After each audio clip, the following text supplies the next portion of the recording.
Good evening. Thank you, Mayor Wilson and members of council. I'm Liz Langenbach, the Parks and Recreation Director, and I just wanted to thank you for recognizing Parks and Recreation and everything that our fabulous staff and the staffs all across the nation give to communities.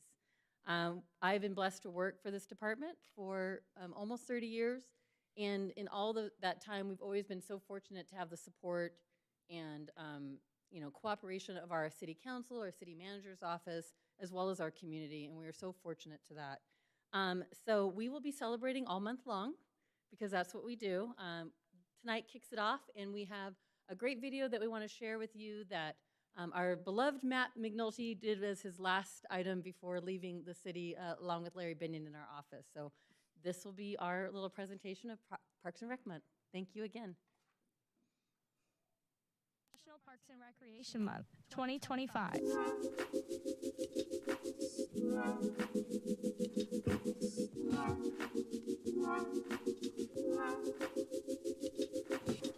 In Apache Junction, Parks and Recreation is more than playgrounds and programs. It's about building something bigger and better for our city's friends and families. Building community, building opportunity, building safety and stewardship, building our future, and building a lasting legacy. Our Parks Division is building community, creating spaces that connect us to nature, to our neighbors, and to unforgettable memories. They are masters at building great views, award-winning ball fields, modern multi-use trails,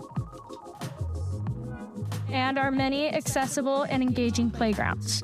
Our Parks Division are so good that their work has helped us become recognized nationally as a Tree City USA community, as well as having dark skies designated fields. No small feat.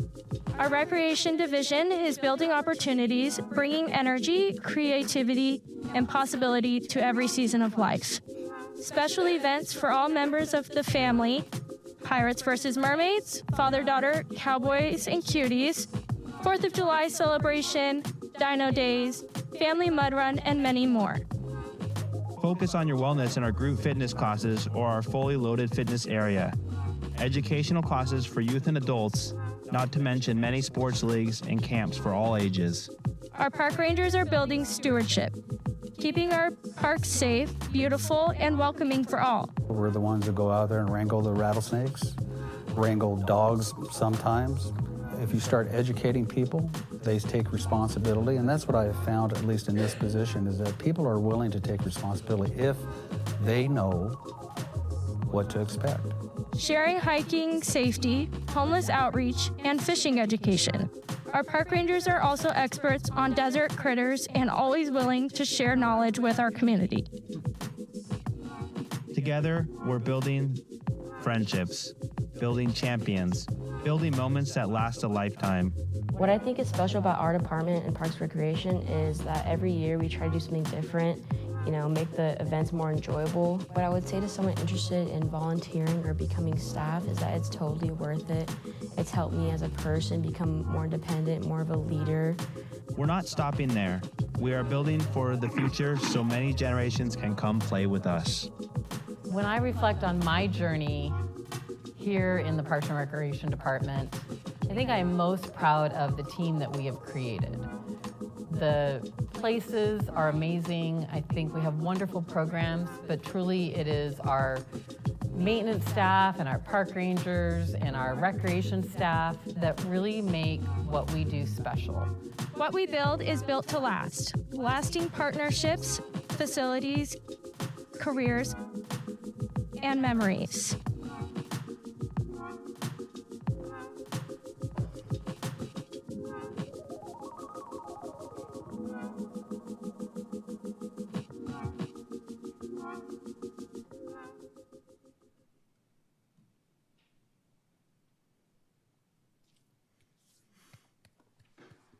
Thank you.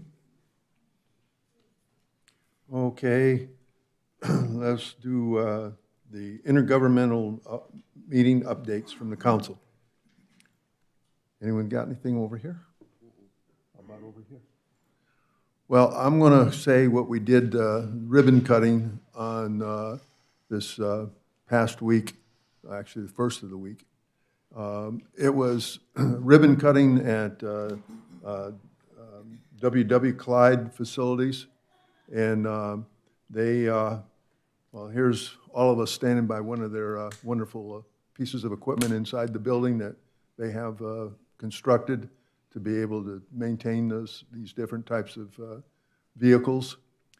And here we're at the ribbon cutting with all of us present. And this is kind of, showing I'm going to say, a number of people that were there at their ribbon cutting. They brought in a lot of their employees as well as people from the entire area, and it was really remarkable the number of people that were there at their ribbon cutting ceremony. And it is an impressive facilities, as you can see. They have this inside work area that is going to be, basically all their, because they do a lot of heavy equipment, they use a lot of heavy equipment, in their businesses. And this was a way they can keep them up and in service and working on them. And this is their brand new building. The little building to the right over here is what they got when they became the owner of the property. And they have grown tremendously. If I remember right, they said that they have working in the entire valley right now, almost 500 employees. And they're all going to be basically, in a sense, working out of this office. This is where, they get their pay and everything is worked and what their jobs are going to be working on and, doing the submittals and everything. So it is a huge facilities, and it's a real nice facilities, and it was an enjoyable being there. Want to say something? Yes. Go ahead. I was going to say it a little bit earlier, but I didn't jump in. I did want to say something to Liz and her team. I want you to know we are all extraordinarily grateful for everything that you Parks and Rec folks do for this city. It's extraordinary. You guys are involved in everything, and that support you give makes a world of difference. And I know being involved with the Mounted Rangers there between the marathon and Make a Difference Day and the Lost Dutchman Days, and even getting involved now with like the large animal shelter if there's a need to evacuate. Parks and Rec's involved in that. It's everywhere, and I think that's an extraordinary thing because I don't know that you would always find that from a department that you'd think was, well, we just provide activities. They provide way more than that, and I think without that kind of commitment and dedication, this city would suffer. So I want you to know how grateful we really are. And you guys are, you're an amazing team, you really are, and we appreciate that. Second to none. Yes. I just want to add here to the W.W. Clyde thing that we went to on Friday. What I was impressed about reading, if you haven't read the release on this, is that this facility hires about 50 employees right now. They're going to grow up to about 75 employees. But it's not the number of people that are working here at this facility. It's that there's about 500 employees here in the Phoenix area who work out of this facility. So that means this is a pretty large business concern that has picked Apache Junction to build their Southwest Region headquarters. That's what this is the Southwest Region headquarters. So let's hope along Old West Highway that not only W.W. Clyde, but one of these days we'll see maybe, who knows, Apple or somebody else, pick an Apache Junction for their headquarters buildings. So let's keep our fingers crossed. Okay. All right. City Manager's report. Matt. Thank you, Your Honor. Matt Busby, Assistant City Manager. Brian Powell is out of town right now and asked that I cover for him, so I'm glad to be here with you tonight.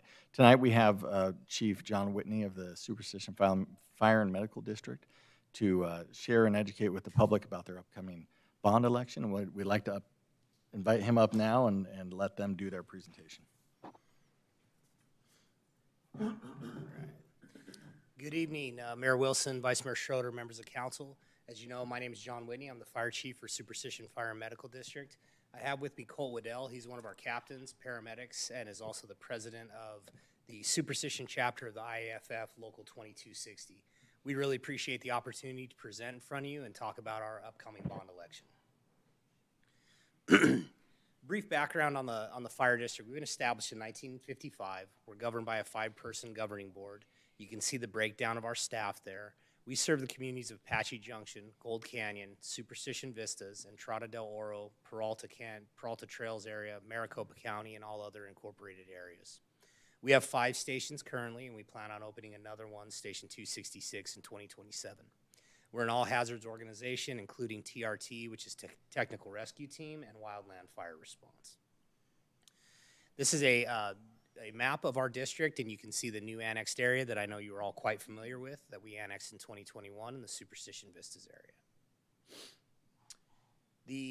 And I'm moving through this a little quick, so please feel free to ask any questions that you have. I know we want to be respectful of your time here. So a quick breakdown. For our last annual report, we just under 13,000 incidents, calls for service. The majority of those, 76%, fall in rescue and emergency medical service. And we maintain an average response time for emergent incidents, which is code 3 instance, the lights and sirens, at 4 minutes and 33 seconds, which we are very proud of. The only item that we can control in our response time is our crew members getting to the apparatus and going en route to the call. They do an incredible job of that, and we're really proud of that. We're also a member of the automatic aid system. This erases jurisdictional boundaries, and the closest, most appropriate unit responds regardless of whose jurisdiction is. We can cross over into Mesa, Mesa can cross over into us. No area other than really Phoenix or Mesa can handle significantly large incidents by themselves. We all rely on each other as partners. It is an efficient use of resource. It allows us to share the resources, not having to have a lot of the same things duplicated over and over. And it provides the standards that you see there, including regional academy, 4-person staffing, 2 medics, standardizing our operating guidelines, and it's just an overall force enhancement for us as an organization. When we talk about the differences between a fire district and municipality, a couple of the key ones that I know many of you are already familiar with, but it's an elected governing board versus a mayor council manager model. We do not receive a lot of the same funding mechanisms that municipalities or municipal fire departments receive. We don't receive any state shared revenue. We are legally not allowed to receive any impact fees from any new developments. We don't receive any local sales tax, and federal funding for us is not automated. It goes either through that's why you've seen us have to do pass-through grants through the city council. ARPA, COVID money, we had to solicit Pinal County to share some of that money. We don't get direct funding through that. A couple of the restrictions that we've had over past years through tax legislation changes. One of the most significant ones was Prop 117 in 2015.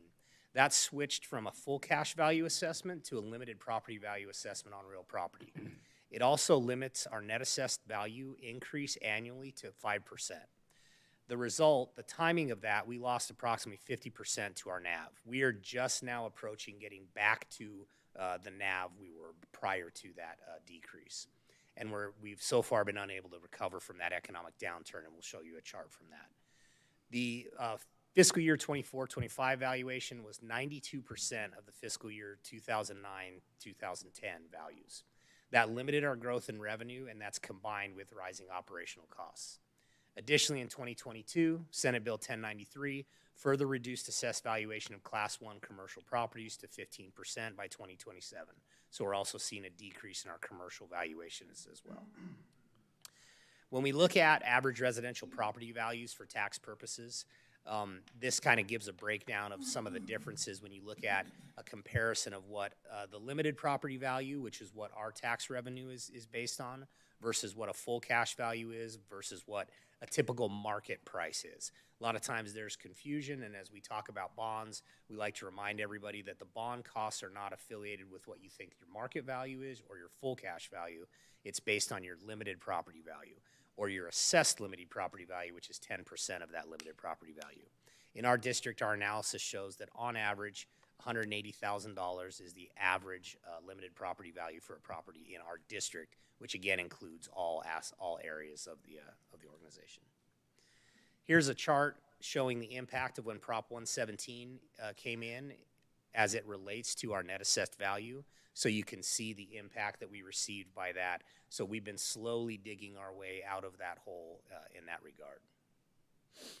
At the same time, you can see that our annual call volume is increasing dramatically over the years. We see significant increases every year, not only in ambulance transports, but also in calls for service. At the same time that we've experienced all that, just like everyone else, we are seeing dramatic increases in the cost of goods and services associated with needing to run our organization. So for example, this is only since 2019, we've seen a 108% increase in the cost to outfit a firefighter in the full personal protective equipment ensemble. Additionally, when we look at our Type 1 apparatus costs or our main fire engine, our pumpers, we've seen almost a doubling in cost. I was speaking with someone earlier and we were discussing that we're seeing almost a 10% increase every 6 months in the cost of apparatus. Obviously, the cost of apparatus in 2012, we were paying just under $600,000. Now we're paying close to $1.2 million. We're speccing out a new ladder truck right now, and it is forecasted to be $2.5 million and will take 3 years to build. So with these financial impacts since 2009, we've seen a cap on our tax levy. We've seen an 8% cap on the growth, switch from full cash to limited property, 5% cap on LPV, 1% reduction in vacant, 10% reduction in commercial. And I won't read them all to you, but you can see the dramatic increases. 431% in dispatch, 311% in workers' comp, 165% in property and liability. And as all of those goods and services go up, if we were to get sales tax or some sort of state shared revenue, it would keep semi-paced with some of that movement. Because as it goes up, more taxes raised for that. But with our taxes being off property value, the rising and escalating costs of goods and services do not increase or change our revenue. It's only as limited property value changes. We've attempted a lot of creative approach to secure and embolden our financial position. We ran a bond in 2006. We did a temporary 5-year override that sunset in 2021. All of that was dedicated towards capital purchases. We run a very robust ambulance service, and we run it extremely like a business to try to maximize the benefits of that. We cost share, we partner with numerous programs. We recently restructured our healthcare program, estimating over $3 million in savings over the 10 years. So we've done numerous financial approaches, staffing reductions, hiring freezes, reassignments, cutting training, spending cuts, market adjustments, delaying capital purchases, all of these efforts in effect to try to do what we can as an organization to maximize our revenue use and be as fiscally responsible as possible. Unfortunately, what we're experiencing is the cost of goods and services is outpacing what we can do from a fiscal responsibility and what our property tax revenue allows us to bring. President Bell. So given that pretty brief background on the challenges faced by fire districts these days, I'm going to ask for your support for Proposition 494, which is the Superstition Fire Medical District Bond. But first, let me show you how we got there. So we went out of our way to ensure that this process was one that was collaborative and transparent. We enlisted the help of multiple well-respected and influential stakeholders within the community to help guide us through this process after giving them a very solid background in where we are right now, background on the fire district, how our finances work, the financial crisis that we're in right now. We presented our capital replacement schedule and all of the bond needs, the things that the priorities for the bond that we would like to achieve with this. We conducted facility tours. We took the Citizen Advisory Committee through Station 1 and Station 3 and showed them firsthand the needs that we have in those stations. And then finally, on April 16th, we brought them into the Fire District Board meeting, and their chairperson presented to our fire board with their recommendation after the CAC process. So ultimately, the CAC recommended unanimously to move forward with a $33.8 million bond authorization. Now, for some perspective there, the cost of this bond is 27 cents per $100 of the assessed limited property value. What that means In the fire district, the average limited property value of a home within the fire district is about $180,000. We showed that in the slide previously. The cost for that average homeowner is only approximately $45 a year, or less than $4 per month to make a $33.8 million investment in the safety of their community. So for capital replacement, this is one of the big costs involved, one of our big priorities. You see the top bar there on this graph. This shows the industry standard capital replacement plan for fire apparatus. That is the vehicles that we use to respond to emergencies. We expect to get a solid 10 years of frontline service out of our emergency vehicles, and then the next 5 years, up to 15 years, that vehicle will be placed into a reserve status where it's a backup vehicle, and then beyond 15 years, we plan on that vehicle being technically out of service. Emergency vehicles are used hard. We're responding to emergencies, we're out the garage and going code 3 to save lives and protect property. So maintenance becomes very challenging as vehicles get older, and as you can see, these vehicles in particular are our top priorities for replacement. And you notice the age of these apparatus are all 20 years or greater. The Type 6 wildfire apparatuses are our brush trucks that we use to respond to the urban interface fires, and we know that our community has a large wildland urban interface with the community. Our Tender 264, all of our tender trucks are dual-purpose trucks. That's our mobile water supply. A good amount of the fire district is not on a hydrant grid. So when we have to respond to a fire, we have to bring the water with us, and that includes wildfires. Those tenders are essential to us having the resources that we need to do our job. And then the fire pumper, that Type 1 pumper that will go to replace the fire engine that's currently at Station 5. This will replace a reserve truck, and that new truck would go to Station 5 out in Gold Canyon. And then Station 264 operates the ladder truck. Also in Gold Canyon, that aerial apparatus needs to be replaced. Currently, that's a reserve apparatus that's 17 years old and well outside of the planned out-of-service date. So we need a training center. Currently, we're operating out of the old Thunder Mountain Middle School on 16th and Goldfield. And that facility, although we're happy to be there, we've invested some money into there, it's essentially just classrooms. We have no capability of conducting multi-unit realistic training there. So our options currently are moving outside of district to Mesa, Gilbert, Tempe, Scottsdale to conduct that realistic multi-unit training. That takes units out of service. It has the potential to increase our response times. So this is really a need that we have to build within the fire district so that we can maintain the skills of our firefighters so that they are well-equipped and prepared to do the job in saving lives and protecting property. A couple of our facilities are in desperate need of repair, renovation, and reconstruction. Both of these stations were constructed approximately 30 years ago or greater. None of these stations were built to house the firefighters or the apparatus, the equipment at those stations. Station 3 in particular was initially built to house 4 firefighters and a battalion chief and a safety officer, 6 individuals. We currently operate 12 individuals out of that firehouse, double the apparatus plus 2 ambulances. So at shift change, there's 24 individuals at the fire station, and there's 3 toilets. We took the CAC through the station tours here and showed them where all of the infrastructure problems lie, and that's a great need right there at Station 261. Fire Station 266 is the new fire station slated for construction in the Superstition Vistas area. I'll point out here that the land was donated by the developer down there, so that was some cost savings to us, but because the fire district is not eligible for impact fees by law, we need to fund the construction of this fire station. Essential, obviously, because we have what will eventually be a fairly large community down there that will have its needs for public safety. Without this fire station, this would greatly increase the response times, as units in town would need to travel down to Superstition Vistas to respond to those calls. This is the list of the high priority capital needs that was presented to the Citizen Advisory Committee.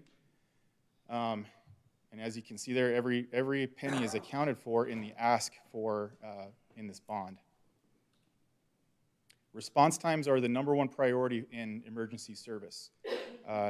Time is tissue, and time is property saved. That's why we strive to maintain our excellent response time of 4 minutes and 33 seconds in the fire district. That's gold standard, top in the nation. However, with our aging apparatus and our limitations with facilities right now, response times could be in danger if we're not able to make these investments in our capital projects to maintain the vehicles, our facilities, and grow as necessary as the community grows. You see how the call volume has increased over time. We need to grow with the needs of the community. Employee and recruitment and retention, the fire service in general across the nation is suffering from challenges related to recruiting.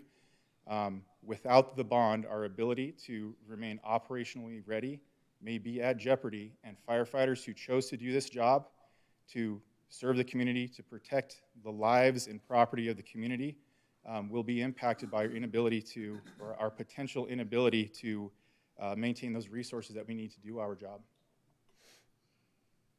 Every priority on the capital replacement plan and every priority for this bond is aimed at meeting those industry standards. These aren't standards that have been generated locally. This is how firefighters, fire departments operate nationwide.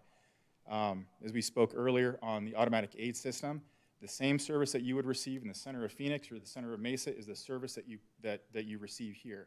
That standardization of efforts from tactics to resources to training. All of our firefighters attend the same academies as firefighters who operate out of Phoenix or Mesa. There's a cost involved to receive that benefit of the automatic aid system. The buy-in is meeting those standardizations of the automatic aid system. And then insurance ratings. We have a potential to impact insurance ratings here if we can't not maintain the resources that this bond is aimed at. The ISO rating, the Insurance Services Office evaluates the fire protection capabilities of fire agencies, fire departments, and this can have an impact, this certainly does have an impact on insurance premiums for homes and businesses. As you can see, Superstition Fire Medical District currently has an ISO rating of 2. That's the top 3% of the United States. We're currently at 2. 90% of that grade that we're issued by the ISO is based upon the staffing, training, equipment and apparatus, our response times, and our ability to secure water supply. The majority, a good portion of the fire district is not covered by a hydrant grid. Like I said earlier, we have to bring our water with us, so we rely on having those tenders. So we need to replace the equipment in order to maintain our ISO rating. If we're not able to, we may be threatened with a lowered ISO rating, which could mean higher insurance costs for homeowners and businesses in the fire district. So, important election information for Proposition 494. This is an off-cycle election. It's mail-in ballot only. Last day to register to vote is October 6th. Ballots will be out and voting begins on October 8th, and those ballots must be returned in the mail by October 27th. We're working very hard through the campaign. The Superstition firefighters are running the Prop 494 PAC, and throughout this summer, all the way through October, we're going to be out in the community communicating, because we are very optimistic that when the community understands our story as we have presented here, that the community will support this proposition because it is an investment in the safety of this community. Thank you. One real quick thing I'd like to add in closing is that we discussed earlier, this bond is specifically designed to have direct impact or indirect impact to every area of our district. It is spread out to have, no matter where you live in the district, there is a direct and indirect impact to that. The other piece, everything this is dedicated to, these monies are dedicated to, are all tangible. These are all items that can be purchased and touched. There's nothing else. It does not go into M&O. It is solely dedicated towards capital needs. So we spend a lot of time. We respect the ask that we are asking of the community, and we feel wholeheartedly in our need for this, and truly appreciate your time and support and in giving us the opportunity to speak here today. And we're happy to answer any questions that you may have. Yes. Can you flip back to where the list is on the capital, how old they are, further back? The trucks? Okay, right Yes. there. So I'm looking at this, and I see these are all the ones that are the 15 years planned out of service. how many items are in the 10 to 15 about to tip into this? We would have to go back and look at the capital replacement plan that we have overall in there. That are we are doing pretty good on our other apparatus.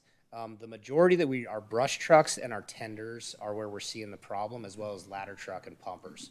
We've done a great job of maintaining our staff vehicles. Obviously, they're a lot cheaper to maintain and purchase. And then our pumpers, because they are frontline, we have to ensure that those are ready to respond. We are good in that regard. As far as right off the top of my head, we are going to probably have another 1 to 2 coming up in the next that we would have to purchase in the next probably 2 to 3 years. So what this approach is trying to get that big chunk of our very oldest apparatus.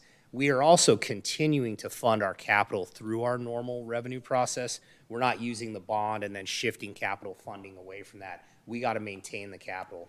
What we've realized, though, is we cannot keep pace in replacing all of this. We can replace the 1s and 2s here and there, but we've fallen so far behind over the years, we have to do a catch-up, for lack of a better term. Well, the ones that are out of service, like the tender 264 and the brush ones, I know you'd said that the pumper is going to take 3 years to build. How about the other items? If this passes through, how quickly are you going to be able to replace these? And what happens to the old ones? They go into the just considered reserve at that time? Yeah, what we do is when it depends. So brush trucks are variable, and it depends. So you can get, we ordered one. We were able to get a grant. So that's actually off the list now. We were able to get a grant. That's going to take us 6 months. So that's not horrible. It's a local vendor around here, so it works out really well. The tenders, you're talking about a year to year and a half. The key is to get the process started, which is what we're trying to do. For example, one of the items that we're going to have to do, we are going to have to order a ladder truck because of the 3-year build-out time. We'll build it into the order of that it can be paid off through the bond proceeds. But some of these things, just like Fire Station 266, we don't have a choice. We have to build them. So if we're not successful in getting this bond, then we have to, that is going to come from our M&O. It's going to come from all the other areas of the organization impacting all of the things that we talked about. So it is a key timing game.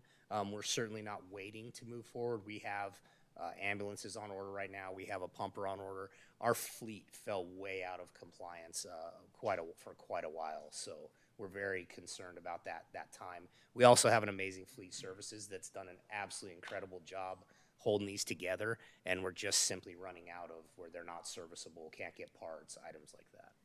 Well, I was very pleased with the presentation because you explained it all very, very well. Thank you. Quick question probably to Joel. Mail-in ballot only, does every registered voter get something mailed to them, or do they now have to go out and request this? Well, for mail, is that working? To get on the list, you have to request to be on the mail for a mail-in ballot. So there is a process through the county to do that. But this election is a mail-in only. This is mail-in only. Yeah. Then in that case, yeah, then the gentlemen are correct. You have so much time to return it. If that is a mail-in. If you're already a mail-in ballot person, you've already signed up, does it automatically come? You don't have to do anything? That's the impression that we're under, yes. Okay. And this election will be run at the same time that your election is for the term change for the mayor. So we're the two running as a special election together. And we did try to see if we could, we worked with Ms. McKinney to see if we could do some cost savings with the county, and we got shot down. So we're always trying. But you did make a deal with the county to do mail-in only, correct? Mail-in is the only option Yeah, in off-cycle elections. Yeah, so the answer is they get it automatically. Everybody, or only those who are already registered for mail? Every registered voter. Everyone. Everyone. Yes, correct. Okay. The challenge will be making sure that everyone knows about the election and is checking the mail and returning that ballot. And we will be all over that. I hope to see you a lot around the city. Yes. Because I think you'll need to be. Dance card's filling up. Yeah. So. All right, thanks. Gentlemen, on that list of capital needs, you had the training facility, the $9.8 million. Is that a standalone building? Is that what you're looking for, or what is that what would that look like if you had your druthers on the way you'd set that up? Yeah, the first option would obviously be to stay at Thunder Mountain Middle School, if at all possible, but have the opportunity to own it. We've been trying to purchase that from the school district. They've been so far hesitant about releasing that, and I understand for a multitude of different reasons. Bless you. So optimally would be to stay there because we already have invested infrastructure in there from a temporary standpoint. The challenge is we don't really have the ability to invest much more, and I don't personally, as the fire chief, had the desire to invest much more because I don't know what the long-term solution of that. We're essentially a leasee. At any point in time, we could be removed out of there and not have access to it, so we're hesitant about that. The location is perfect. It already has infrastructure. We already have pieces in there.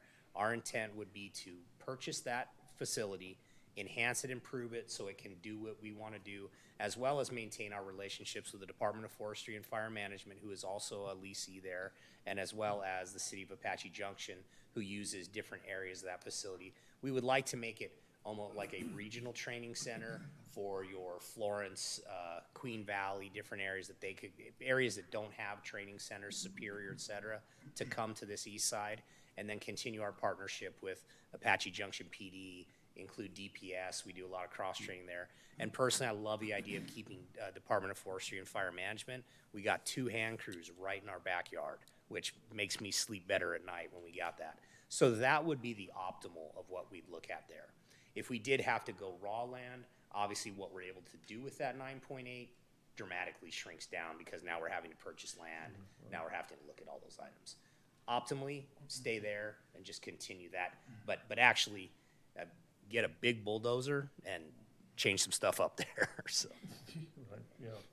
So that building's pretty old too. It is, yes, and it's getting worse and worse, and that's the challenge we're running into is we want to stay, we want to maintain, but we can't just keep throwing good money after bad. We need to get to a permanent solution. Okay, thank you. Thank you. Yes. Thank you very much for this. It really is it's a great presentation. I hope the taxpayers take a look at it. I agree with you. You need to keep your equipment good and up and running. But I just want to take a moment, personal moments to say, I'm sorry about the loss of the firefighters in Coeur d'Alene, Idaho. As you know, I'm a public safety official myself, and you never know where it can happen.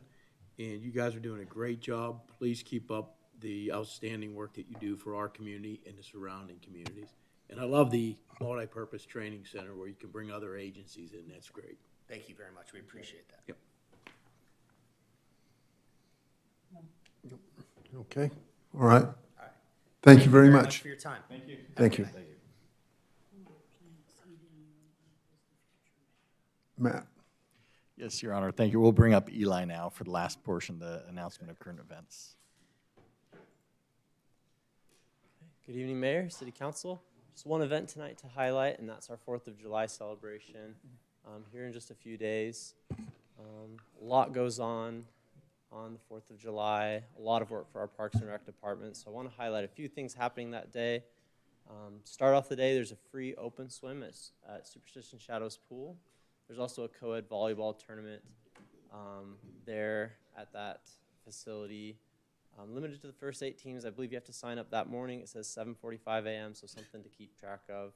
Fireworks start in the evening at 8:30, and there at that site there'll be free watermelon while it lasts. It's delicious. There'll also be live music, vendors, and other activities for families and kids. So one of our big events, we're lucky to have this here in Apache Junction. Not every city gets a 4th of July celebration, and we hope that it's well attended this year, and it should be a great event. Thank you. Thank you. All right, moving on to new business. Presentation and discussion of award contract for classification and compensation study. Anna. Good evening, Mayor and council members. Anna McCrae, Human Resources Director here in the City of Apache Junction. I'm here this evening to discuss with you the proposed fiscal year 25-26 classification and compensation study. It's important to note that this expenditure, the funding for this item, is included in the city's new fiscal year budget. Prior studies that have been completed include compensation studies in 2023, 2021, and a full classification and compensation study last done and implemented in 2015. So just a quick overview of the difference between a simple compensation study versus a classification and compensation study. Compensation study is simplistic in nature, and basically the consultant reviews our job titles and the compensation tied to those titles in comparison to our comparator orgs in our labor market. Whereas a classification and compensation study is a deeper dive into those job titles, the actual job duties within those titles, and then the appropriate classification of those jobs, and then a look at pay. It also includes total participation by employees, department directors, HR, finance, legal, city management, and you as city council. It includes a look at our salary structure, our pay policies, our promotional guidelines, and a broad overview of our benefits offered that make up the total compensation package that is then compared to our comparator orgs. It's a lengthy process, and it's important that we regularly evaluate our classification and compensation strategies to ensure market competitiveness, pay transparency, and internal equity. So to prepare for this, we issued a request for proposals on March 13th, 2025, which closed on April 17th, 2025. The request for proposal included a study that included at least 85% of the city's 180 classified positions across all departments, including public safety. We received a record 11 responses, which equated to a lot of reading. I was very happy to enlist the help of a cross-departmental review team that included Police Commander Cindy Ewer, Parks and Recreation Director Liz Lingenbach, Senior HR Analyst Jill Swanson, and me. Our Finance Director Angelique Hawley and our Procurement Administrator Anna Davis also participated as an observer during the process. We did an initial independent review, so each party then reviewed individually all 11 responses, and we scored those according to the criteria that was included in the RFP. Based off that, it was narrowed to 4 top finalists, which were invited for an interview. We did a round-robin table interview style, each panelist asking questions, and after that, again, tallied the scores based off the interview and the initial assessment, and a clear, unanimous decision to recommend a consideration of contract with public sector personnel consultants was a result. Now, public sector personnel consultants may sound familiar to you. They are an Arizona-based company. Matt Weatherly and his team are very well known among Arizona cities and towns, including our comparator organizations.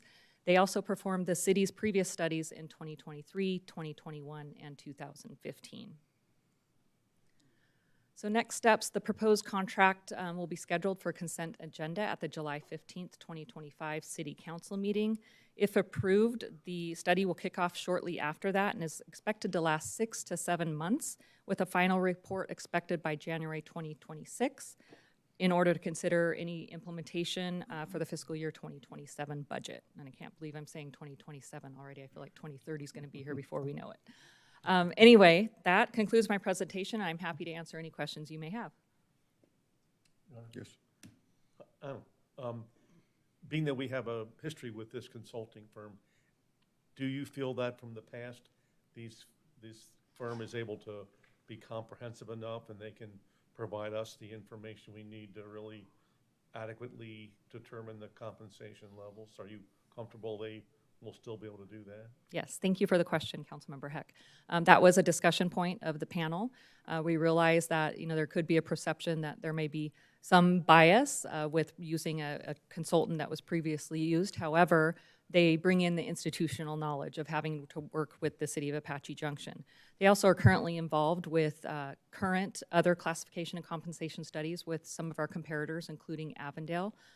So we are, like I said, they're very well known with the Arizona cities and towns.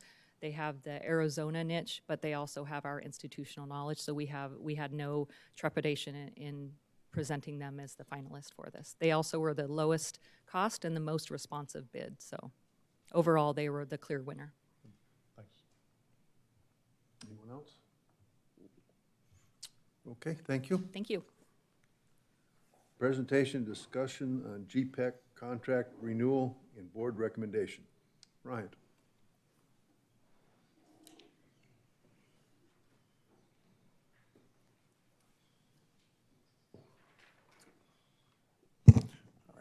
Good evening, Mayor and Council. I'm going to give just a little bit of context and some background before inviting Brad Smith from GPEC up to give a formal presentation. He's got a few slides. But before that, just some numbers and context on our partnership and contract with GPEC. So Apache Junction has been a member of GPEC for the last 17 years.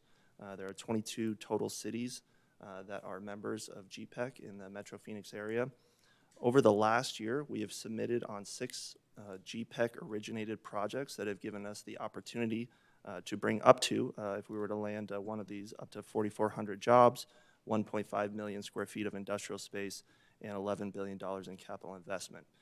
So to dive a little deeper into that, the main site that we're getting in front of some of these bigger projects is that 24 in Ironwood that we discussed a couple months back. That's really our top economic development site that we will continue to get looks at in the months and years to come. With having 640 acres in the East Valley, it's really hard to put together more than 50 to 100 acres when you're looking at Gilbert, Chandler, Tempe, et cetera. So this really is a top economic development site, and the leads that GPEC is providing for us will continue to get considered more and more as development moves out this way. And additionally, wanted to mention the importance of bringing more speculative industrial space to Apache Junction is very important. Most of the GPEC leads, 70 to 80%, go to existing buildings. And right now we have 500,000 square feet of industrial space in our inventory. So not a very large number. It's almost all leased up, though, is the positive. And so the Economic Development Department is absolutely focused on getting in front of the industrial developers to try to get some of the speculative industrial space built on our privately owned land. So think kind of southeast corner of Idaho and the 60, as well as northwest corner of Tomahawk and Baseline. Those are some of our privately owned land pieces that make the most sense in the short to the medium term. And then in addition to that, we're very focused on bringing companies here, more employers from some of these GPEC leads in the future. I've asked Brad to provide some maps and historical information on the Mesa Gateway area, as well as Queen Creek, and their big hunger to get locates for a long time. And just in recent years, the Mesa Gateway area, as you guys know, finally started getting a lot of those projects, and Queen Creek just got their very first GPEC project with the LG announcement. So he can talk a little bit more about that and the history on that, with Brad being at GPEC for over 20 years. And then finally, the other item that he'll hit on is the regional benefit of the companies that land just outside of Apache Junction, which is very important for the City Council to be aware of. While some of these companies in the Mesa Gateway area and Queen Creek are not within our borders, those are direct jobs for our residents. That leads to more disposable income, equals better housing stock, more retail spending, which I know is what we all want, is to get more of the retail development in here. And with those better jobs, we will have a better opportunity at bringing that retail development. So with that, unless you have any questions for me right now, I will pass it over to Brad. I have a question. Yes, Okay. sir. Ryan, what leads in particular have we received? So the leads that we receive all have code names. So most of the time, Code names? Code names, yeah. Okay. So the companies that are looking at expanding across the country, they will not give out their name of the company because they don't want their existing locations to find out about it, and that can create issues with their existing employees there. But the main type of leads, to your question, that we're going after are the manufacturing projects as well as R&D, so more on the industrial side. And those 6 projects that we submitted on the last year were all on the industrial side. Okay. Brad, come up.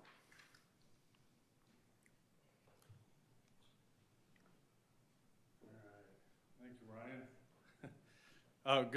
Good evening. Not morning.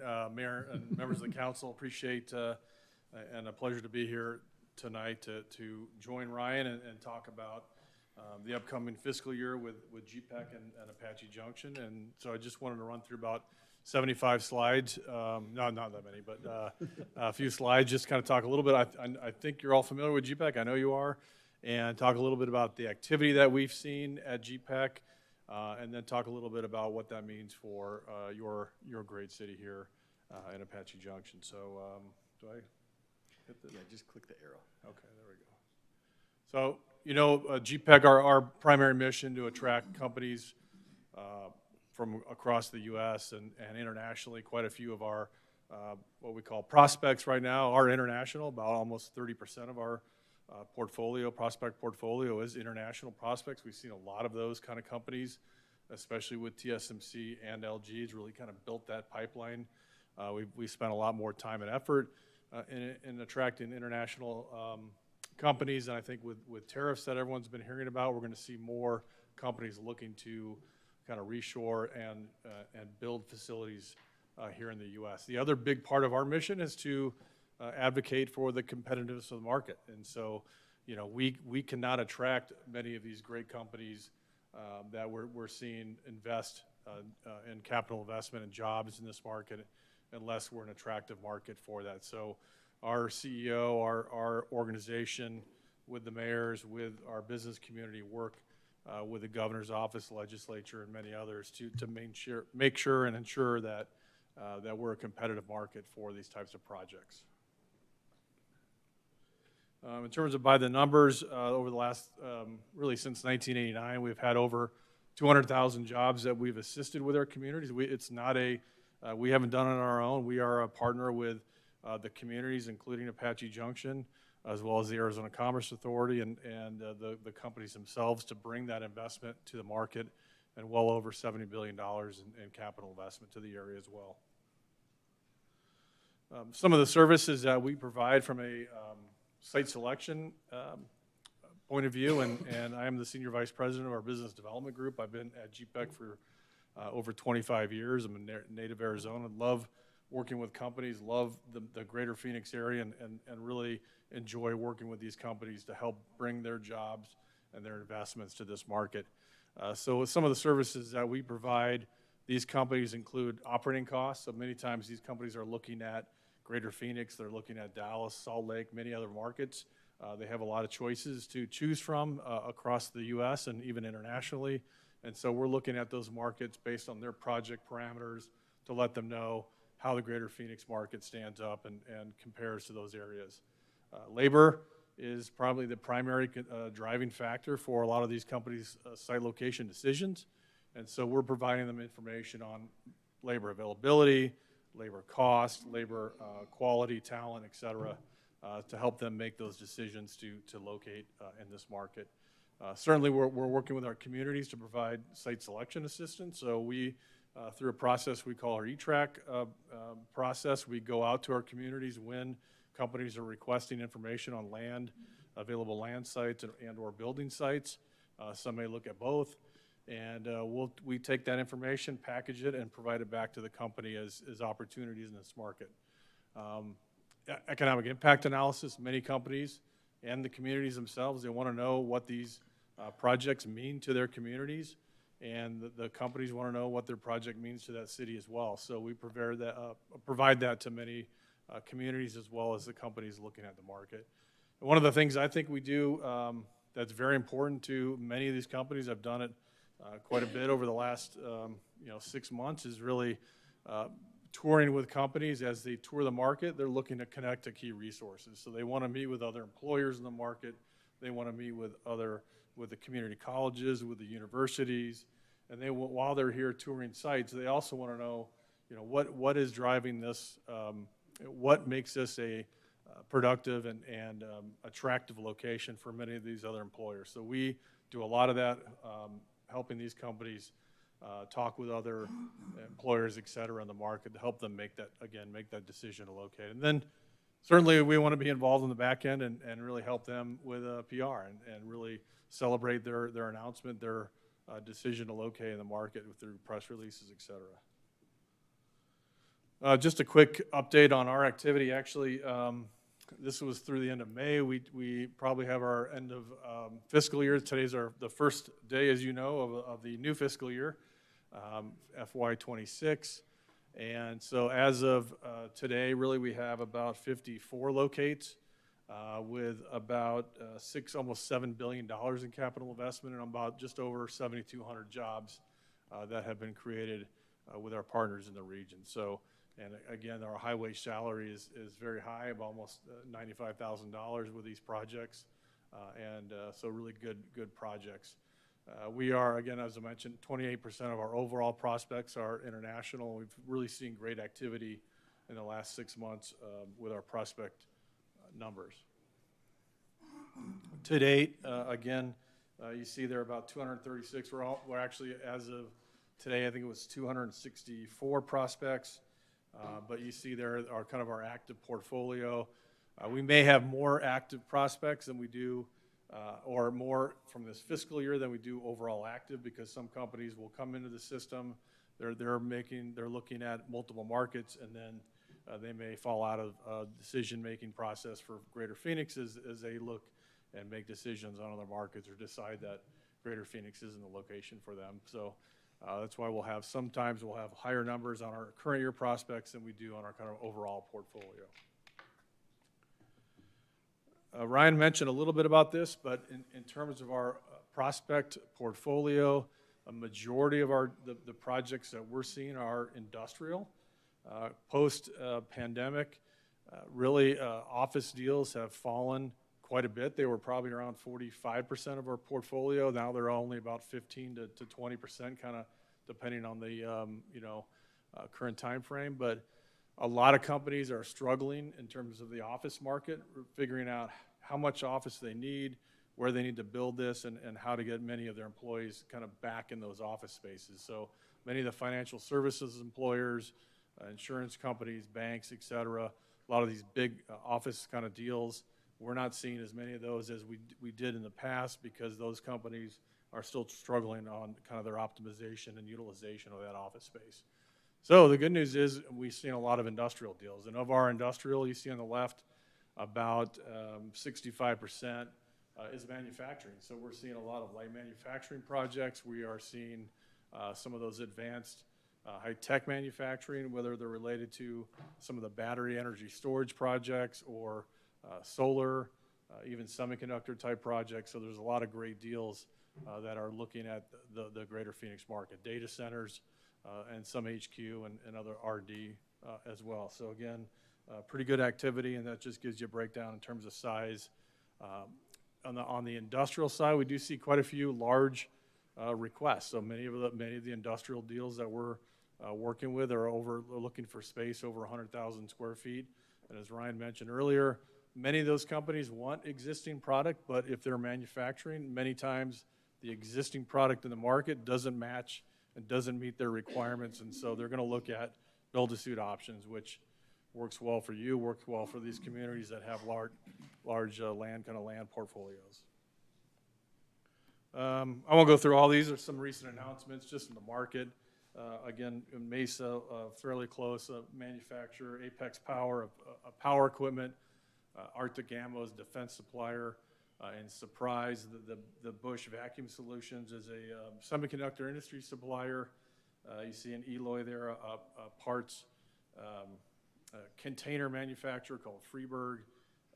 Intor is an energy storage systems solution provider that's in Casa Grande, and then a data center project there with Stack. The map that Ryan referred to, so we thought it would be kind of give you an idea of some of the activity.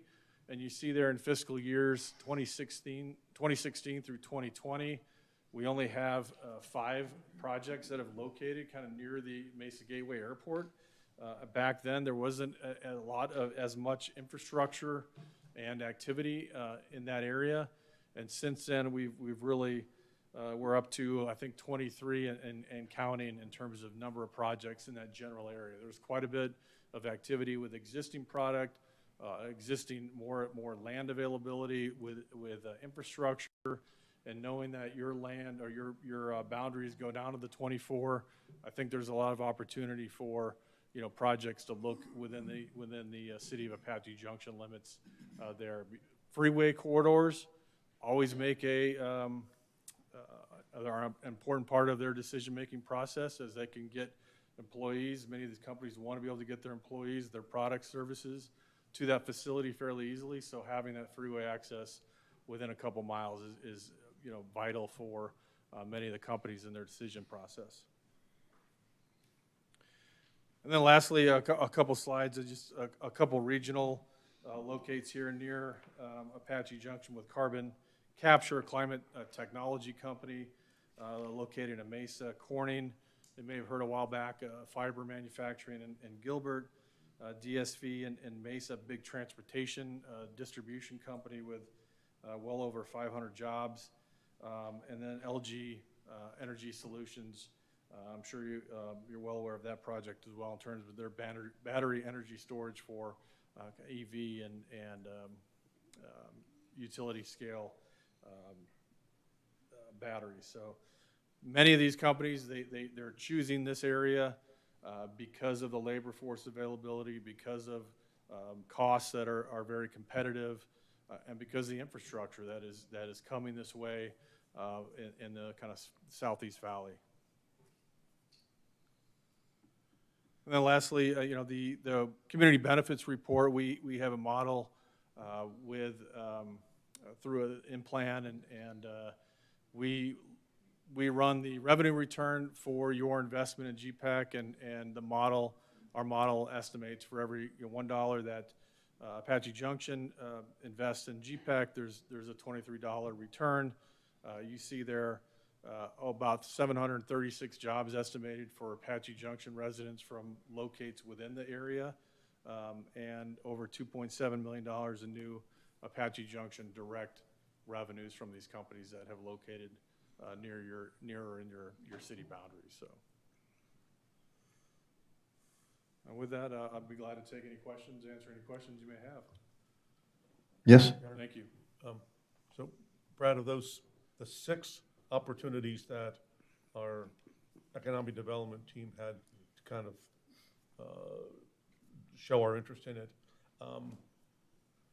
I would hope that you would be able to tell Ryan or whomever the reasons why they would not chosen us. I'm always concerned that you get opportunities and then obviously we wouldn't hear it, but sure. I'd want to know what it is about this city that they found that didn't meet their requirements or expectations. Yeah, I can't speak directly to those exact projects, but I can tell you, so you will, Apache Junction receives more than those 6 projects, right? There's our E-Track is process with a majority of our prospects, so they're looking for real estate. Some of the projects we work with, they come into our system and they're asking for a lot of the regional information first, and then as they kind of get to that process where they need buildings and land, we send that out to all of our communities. We're not just picking any kind of communities. So all of our communities, it's a very fair process. The reason I think probably those companies did not choose Apache Junction at this point in time, either the infrastructure availability at those sites, and or I know majority of some of those land sites are really state land parcels, and so for companies in their timelines, sometimes that does not work out to their does not fit their timelines, and so I think as we work with more manufacturers and they might have longer lead times, especially given some of the power constraints. You probably heard a lot about the utilities and the amount of time it takes for power equipment to get to many of these sites for data centers and manufacturing could be 3 to 5 years. And so I think as that process gets delayed somewhat, there's more opportunities for these companies to consider state land parcels. And I think at the same time, I know when I've been talking to Ryan, some of those parcels there may be opportunities to work with a development community. They may come in, purchase those land sites from the state, and then be able to turn around and either build some spec and have some availability for build-to-suit options as well. Yeah, I certainly don't think it's labor force related. There's a lot of labor, in the immediate vicinity. In fact, about any site that we run a labor analysis on, there's usually well over 1.5 million people that are available for many of these kind of operations. Because they're gonna take advantage of not only people living in Apache Junction, obviously, but Mesa, Gilbert, et cetera. Right. Anyone else? Your Honor. Yes. So it's, every year we go through this, and every year I'm always the voice of no reason. I'm not a fan of GPEC. 17 years and $1 million later, not one job was created in the city limits of Apache Junction. And in fact, from what I'm hearing, is that our benefit lies within the zone of influence around Apache Junction. Therefore, what's the point of even continuing on with this organization? So what I would like to see, and every year it's the same thing. Now things are different. Now things are different. And I've been going through this for almost 8 years in a row now. It's like everything's going to be different this year. You watch and see now that we got, you got this land. But the thing of it is that if the only thing different that really happened was the annexation of the land we have down there, even then I'm not even so sure I'd want a giant industrial building planted down there. I mean, it just doesn't make much sense. We have an opportunity to create, a town-type atmosphere, and I certainly don't want to get caught in a situation to where the town is surviving off of this one business that's there, and 5-10 years from now, if it closed down, where are you at? So I just wanted to say, you got more convincing. I want to know that's why I asked Ryan about what the projects are, and I get they're ghost projects, right? No one seems to know what they're called. But I really want to have council really take a hard look at this and find out, is it worth the taxpayer dollars we're paying these guys every single year? And the only benefit we're actually receiving from them are something that we'll benefit from regardless, because that's just the nature of the location of where it's at. I also believe that there are situations to where there are bigger cities that have larger financial commitments to GPEC. And I feel those cities probably will take precedence when things come across your desk. Those are the cities that are going to be like, oh, here you go. Queen Creek, we're a much older city than them, but all of a sudden they get LG plants, right? But they're greater population. Our financial obligation to you is based on our population, so they're getting heard more. I just think in our situation where we're at, is it best taxpayer dollars spent money to continue with this organization? That's all.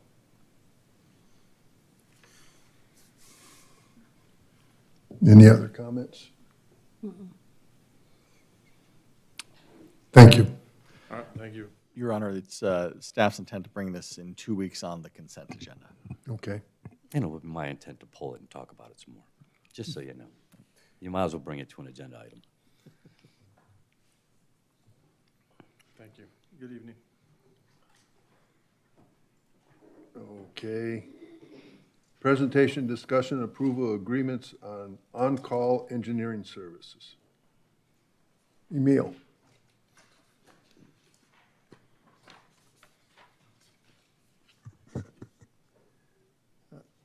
Mayor Wilson, Vice Mayor Schroeder, council members, good evening. Emil Schmidt, city engineer. I'm the division supervisor, engineering division supervisor located in the Public Works Department.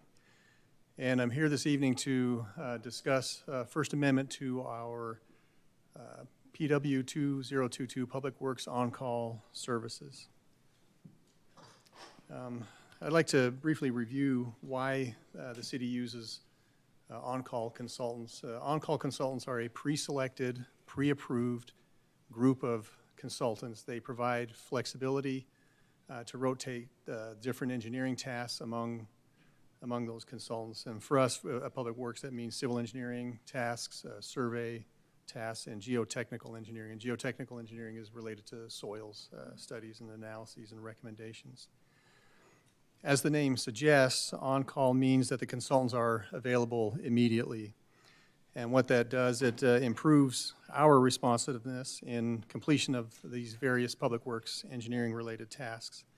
And it minimizes the delays in starting on those tasks without the need to continually come back for individual contracts and agreements for every single engineering task that we have.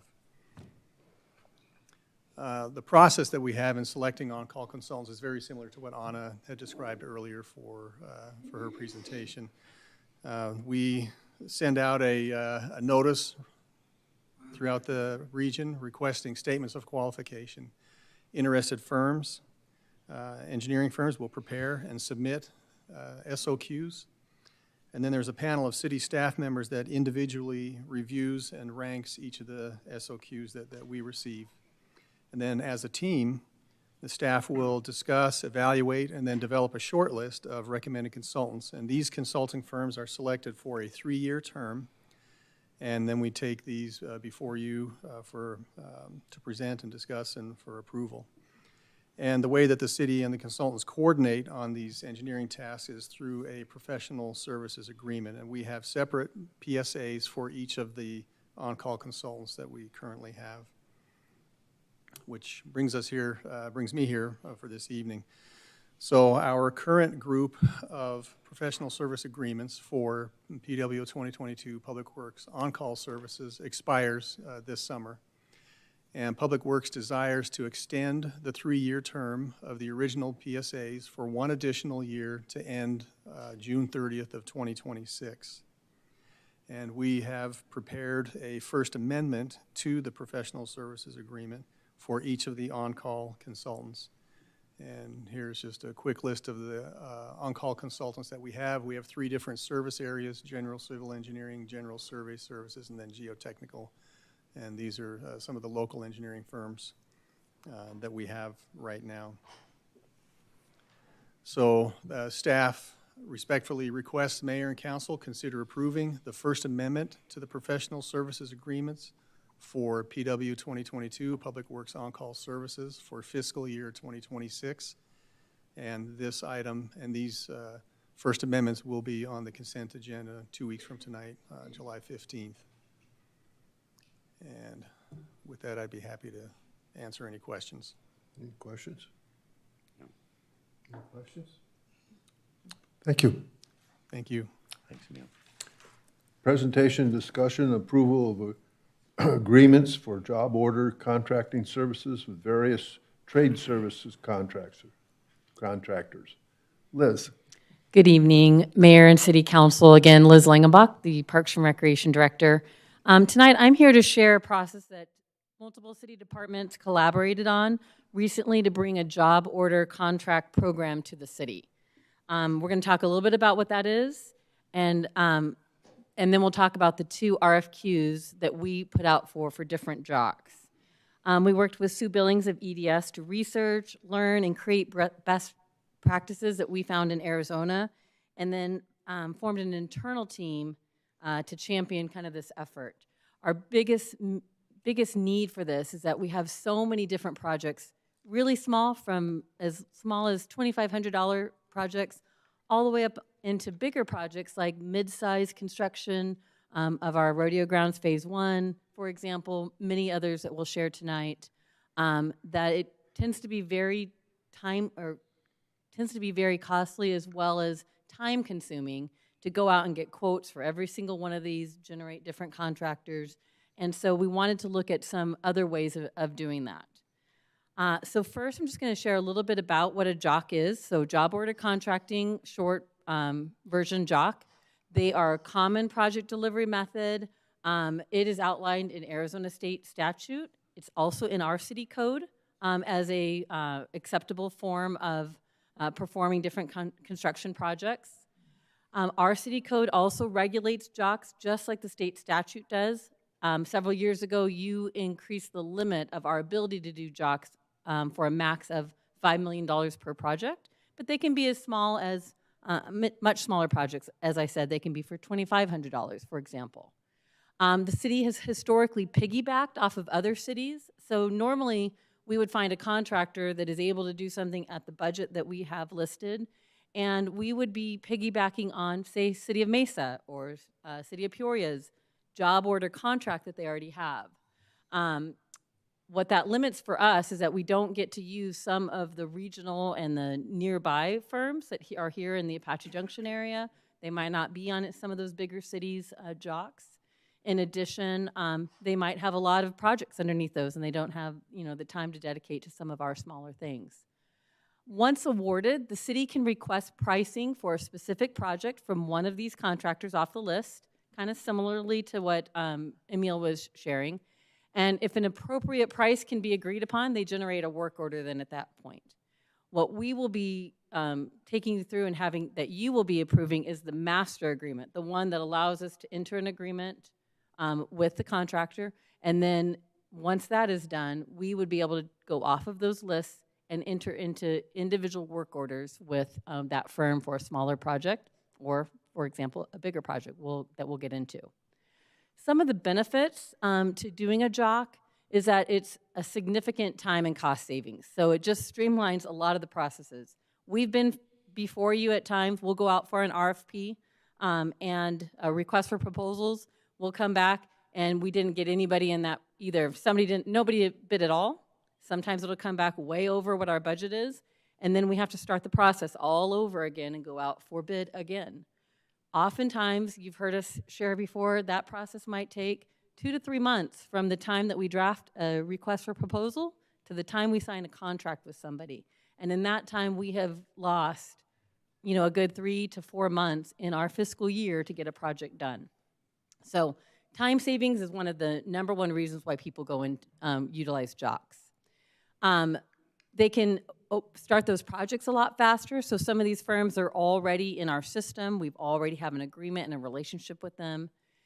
Sometimes it allows just for more flexibility to scope and price the project early on. Instead of waiting until after we have gotten an architectural review and all of those things, have a contractor on board after the RFP. We then go out for permitting, or we need to look at different ways for cost savings. All that has to happen after we've entered into awards of contracts. That can cause a lot of challenges in those. And so this allows us to do a lot of that upfront, really value engineer some of our projects and get the best bang for our buck. In addition, it allows us to have our own JOC. So we are hoping to attract more locally regional firms as we start doing more and more of these over time. The process for selection, so we published 2 requests for qualifications this year. The first agenda item that I'm going to talk about will go into the trade services one, and just for ease of time, we won't have to go back over like what the JOC is and kind of this background information. We'll go right into what the second JOC was out for. But overall, we did 2 different requests for qualifications. Firms submitted statements of qualifications just similarly to what you've already heard. The panel reviewed and ranked 26 total statements of qualifications. So we had a lot of interest in this. We're really happy. This is a photo that Trina had us all take together as we went over to pick up all of the proposals that the team was going to have to review. As I said, the JOC process, JOCs are regulated in state code. So there's an actual process that we have to follow that is per the state statute. It dictates who has to be on that panel, what types of people are on that panel, and that we have to go out for this SOQ instead of for pricing if we want to have multiple people on our list. It dictates that we have to have members of our staff on that panel, as well as one person that is registered as an engineer architect. Emil Schmidt was from the city, represented that category. And then we also had to have one registered contractor that was not affiliated with any of the anybody that was submitting. And so that would be an outside person. We had somebody from a firm, Mountain Incorporated, that sat on, the operations manager from that group that sat in on our panel to review all of these proposals with us. The city staff that were on this, we had 2 members of Parks and Recreation because we will be able to benefit from many of these projects. So David Butler, our park superintendent, Larry Binion, our management analyst, was part of the panel. And then from Public Works, I already mentioned Emil Schmidt was our engineer category. And then Maggie Quinn, who is our facility manager for Public Works, all of our building services projects and things that we go through. There's literally hundreds of many tons of little tiny projects throughout parks and building services. And then Trina Harrison, our CIP program manager. As in the class and comp study, our procurement staff, Angela Hawley, our finance director, and Anna Davis, our brand new procurement administrator, were both sat in as observers to make sure that we were following procedures and doing everything that we needed. So the first item that is listed in the agenda today is the trade services RFQ that went out. These projects may range from $2,500 on up to $500,000. The term of the contract for each of the contractors that we would be giving this is that it would be for 1 year initially, and we'd have the option to renew for up to 2 more years afterwards if we were happy with the services, if they were able to provide what we needed. As part of the contract, they cannot, as part of the RFQ, we can't, their master agreement will be for no more than $1 million in a year. And then I want to temper that with no projects can we give that aren't in the, so they have to be budgeted projects. So just because we're gonna have multiple people or multiple firms with multiple high dollar amounts, it does not mean that we get, that they're all gonna get that amount of money. It's reliant on the amount of work that we have. It just gives us the opportunity to have a predetermined list that we can go to that's already been vetted to get our pricing and to get started on projects quickly. Oh, I'm sorry, I just want to go back really quickly. I did want to mention just some of the types of projects that are on a on this trade services. We could hire a general contractor, so there is a category for that, but it could be for mass hauling, drainage projects that we're doing. We are going to be changing out this year in fiscal year 26 budget. We are changing out the entire masonry and fencing around the aquatic center. This is a great project to put through a JOC. Many of the lighting projects, both in parks as well as buildings, those are some of the trade services items that we were able to get folks to put in for. So there'll be a lot of neat projects. There will be some things in the PD shooting range improvements will have the ability to be a part of one or both of these JOCs that we'll be doing. And then lastly, we did include Water District and others. They could cooperatively piggyback on our JOC, so that way it would already be there and available for Mike and his team. In your staff memo, this grid was what was provided so that you could see the firms. So we had 8 firms. The SOQs were due on May 7th. There were 8 firms, and they applied for across 13 different categories. The check marks, and as you go through our staff memo, if you look at this later, the check marks are the ones that were awarded by the team. The ones that just have a box, it means that they submitted. So if it's a blank box, it means that they submitted, but they weren't selected. The check marks are the highest ranked firms that we ranked. Staff recommended in each of these categories the following folks that are listed. They would all, if this is awarded and agreed upon, they will all be entering into a separate contract for these types of services. We did choose, there were several categories that only had one individual that submitted, and it was all the same company, Wilming. They submitted for all 13 categories, and if we really had to, we could certainly use them under their general contractor, but we do have other individuals. So these 4 categories, because they only had one submitter, we did not feel that we wanted to go out and award. We'd like to maybe go back, try this again in the future. We really have found through this process that educating our local community is really important. So we tried really hard to get a lot of our contractors that do a lot of work for us. This is sort of the purpose of the trade services JOC.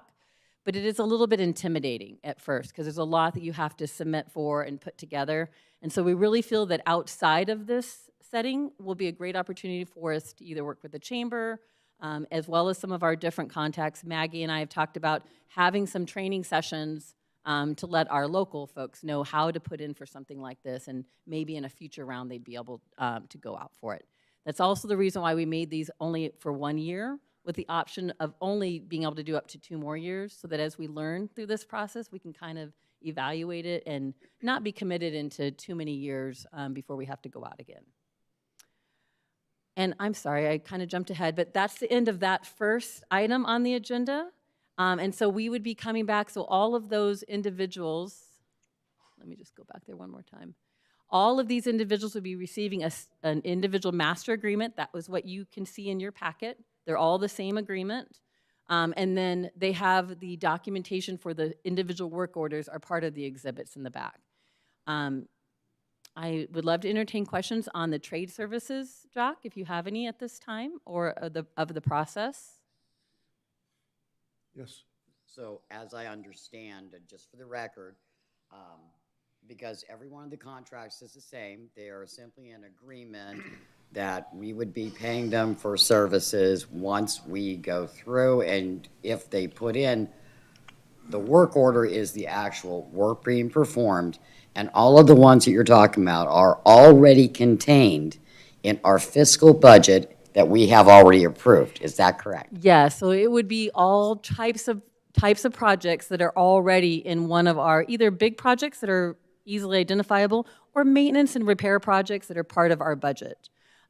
Let's say we got a grant for something that wasn't already in there. That might be the only exception that we'd be able to use somebody off of that list for. Yes. I just wanted the general public to understand that Correct. this is not where you're just doing them. These are all included in the budget that we have just gone through for months before finalizing. Correct. Yes. Thank you. It just gives us an opportunity to have a list of folks that we can go to right away and get pricing from. And then we would determine whether or not that pricing is reasonable, it's within budget. We have the ability to use estimators and some other folks to help us to make sure that we're getting a good deal on what we get. Anything else on this one? Okay. Oh, and then we will, so unless you have other questions, when I'm done tonight, we will be bringing this back in 2 weeks for consent, but we want to give you the opportunity to let us know if that's how you would like to do that. I've got a question, Liz. Sure. I see down here, no award for contracts in categories 1 or few, HVAC, plumbing, fire alarms, pest control. Now, but we have companies that take care of these situations in the city. Did we reach out to them and say, hey, look, We sure did, yes. In fact, so many of us, so everybody on the different teams reached out to a couple of the different ones, and really, I think it was just an intimidating process. So they don't have people in their office that are putting together these, booklet proposals and understanding that. So that's why we really think that just taking some more time next time to reach out, especially in these areas, HVAC, even in electrical, we have some great people that we work with that we really tried to encourage to put in for this, and they just chose not to go out for it. It doesn't mean that we won't be able to still find people to do things. We will operate as normal for any of the areas that we didn't get contractors. So does this mean that if you were to find companies that would come out and do this, the companies that we are using now would just fall to the wayside and we wouldn't be calling on them anymore? Not necessarily. So it really just depends. There's not very many on these lists. So if we get to one, they might not have the time to come and do it. We have a lot of projects going on. And so there will definitely be things that some of our contractors will still have to do. I think a great example is electrical. So we have a great electrical firm that we work with all the time. They might be the only one who knows specifically what's going on in a project at a park, and that might be the person that we have to have come in and do things. And so we will still be using a lot of our folks for this, and it does not, there's nothing that says that we have to go to somebody on this list if we have other opportunities. Yeah, because I feel like if we're going down this road, we need to, just close the door on that. We need to, these are our people. These are the ones that went through the process. These are the people we're using. I get the whole thing about, yeah, they got electricians and guys like that that's been with you forever, but they're just not wanting to get involved in this. But eventually we're going to have to say, well, either get involved or you're not involved. And I think that they are already kind of understanding some of that as well. And like I said, I think it'll be a great opportunity to educate. We've tried to make these as limited as possible so that way we can go out in the future and hopefully they will be, interested in getting involved. Thanks, Liz. Anyone else? Okay, thank you. Okay. Do you want me? I will move on to the second item if that's okay with you. Sure. Okay. So then the second line item is for the second RFQ that we went out for. This one is for general building construction.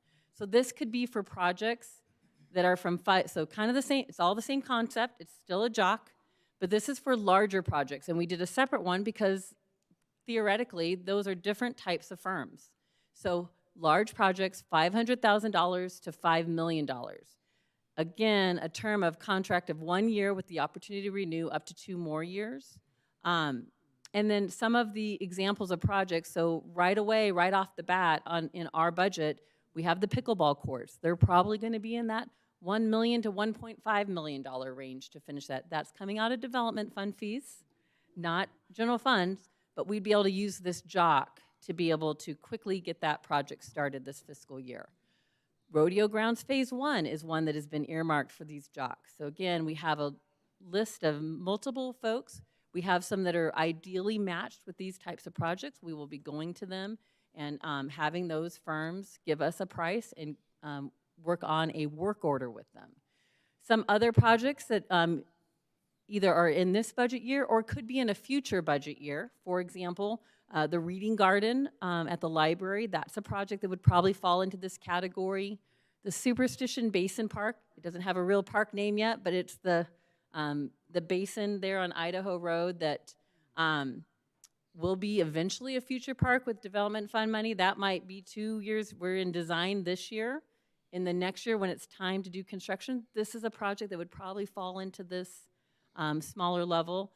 The police department shooting range improvements could be some different amenities that are budgeted that could fall into this project level. So that just gives you an idea of some of the types of projects. Something like, you know, the new substation and library branch, those are beyond probably what this would do. Those are down the road. Those would not be, we would not be using a JOC for some of those bigger projects such as that. These ones have to be between $500,000 to $5 million. I already explained a little bit about the JOC process, but this one was also due on May 7th. We received 18 submittals. So I know Anna already left, but I think we win on how many submittals that the team reviewed. I was not part of the panel that reviewed. They had a lot of work, lots of proposals to review and to score. We reviewed 18 firms and chose the 5 highest ranking. I know it sounds like a lot of firms to put, but it's nice having a good list. It's a variety of folks with vertical building experience as well as, you know, horizontal types of civil and park and different types of landscaping experience throughout these 5 firms that were selected. And this is them in the ranked order that the panel scored. So they were the top 5 highest scores. We would be recommending award a contract to these 5, again, for the variety of the strengths that they provided in these different projects. As I was saying before, the way this would work, you know, we would be selecting a firm off this. Sometimes it's based on match. So who has the most things in their proposal that match up to pickleball courts or to park design?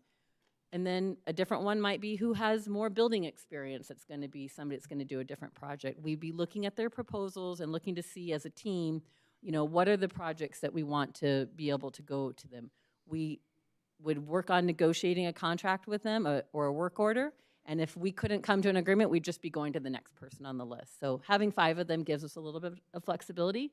It also gives them the knowledge that there's 5 people on the list. And so they're still competing in one way or form or another, even though we're not really going out for a bid. They still have to give us a really good product and want to do their best job for us. So we are very confident in that. And with that, do I have any questions on the second? I just have a statement. I really like the way this is structured. It just makes sense to do it like this. It shows that, you know, as a city, we're evolving in the way we go out for our bids and our contractors. Great job. Thank you. Our team did a fabulous job. It's definitely been a joint effort. And so again, this will come back in 2 weeks on consent unless we hear differently that you want to hear it differently. Quick question. Yes. I noticed in both agreements that the insurance, liability insurance is exactly the same, whether they're a $2,500 vendor or a $5 million award. And yet our liability is $1 to $2 million. Would we be looking at adding a performance bond if we were dealing with a $5 million contract? Mr. Mayor? Mr. Mayor? Mhm. Council? Council member? Bonds are definitely permitted, and you can do that. It's been up to city staff when they feel a bond is necessary. So yes, that is an option. You have a bigger project, you certainly could ask for a bond. We do on construction agreements. We certainly do that. But for the bigger projects, we certainly could ask for a bond. And then on some of these things, I think the insurance could increase depending on what kind of activity is being done.